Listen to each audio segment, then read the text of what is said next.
Hi! Welcome to my channel. இன்னைக்கு ரொம்பவே quick and டேஸ்ட்டா ஒரு லஞ்ச் பாக்ஸ் ரெசிபி எப்படி பண்ணுறதுன்னு பார்க்கலாம். நம்ம வீடியோ பார்க்கறதுக்கு முன்னாடி சேனலை சப்ஸ்கிரைப் பண்ணிக்கோங்க. இப்போ எப்படி பண்ணுறதுன்னு பார்க்கலாமா? மிக்ஸி ஜார் எடுத்திருக்கேன்.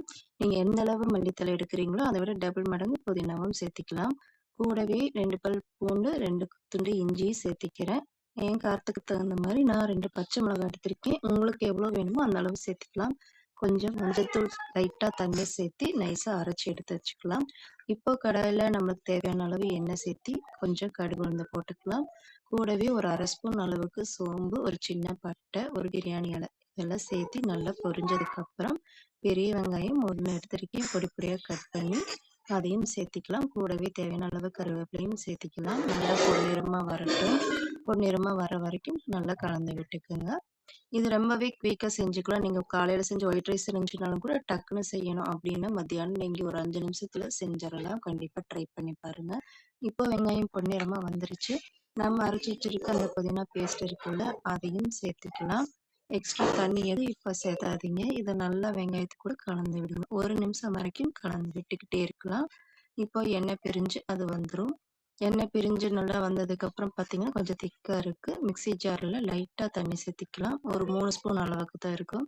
அந்த அளவு மட்டும் தண்ணி சேர்த்துனா போதும். தண்ணி சேர்த்து நல்லா கலந்து விட்டுக்கோங்க. கலந்து விட்டதுக்கப்புறமா உங்களுக்கு தேவையான அளவு உப்பு சேர்த்துக்கலாம். எக்ஸ்ட்ரா ஏதாவது காரம் வேணும்னா நீங்கள் அரைக்கும் போதே பச்சை மிளகாய் சேர்த்துக்கிங்க. மிளகாத்தூள் அந்த மாதிரி எதுவும் சேர்த்த வேண்டாம்.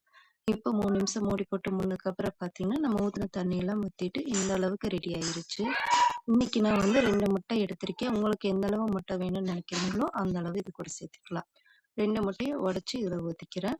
உடச்சி ஊற்றினதுக்கு அப்புறமா கரண்டி வச்சு நீங்கள் ரொம்ப ஸ்பீடாக கலந்துடக்கூடாது. கொஞ்சம் பொறுமையாகவே கலந்து விடுங்க.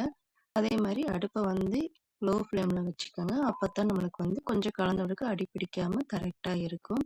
நல்லா அந்த முட்டையோட ஸ்மெல் எதுவுமே இல்லாத அளவுக்கு நல்லாவே இதை ஃப்ரை பண்ணிக்கிறணும் இந்த மசால் கூட சேர்த்து.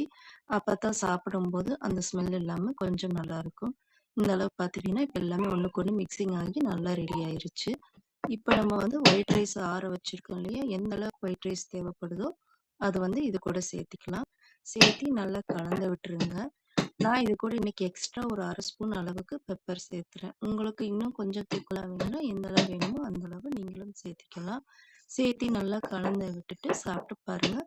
சூப்பரான டேஸ்ட்டில் இருக்குங்க. குழந்தைங்கள்லேருந்து பெரியவங்க வரைக்கும் வேண்டான்னு சொல்லாமல் நல்லா சாப்பிடுவாங்க. கண்டிப்பாக இதை ட்ரை பண்ணி பாருங்கள். பார்த்துட்டு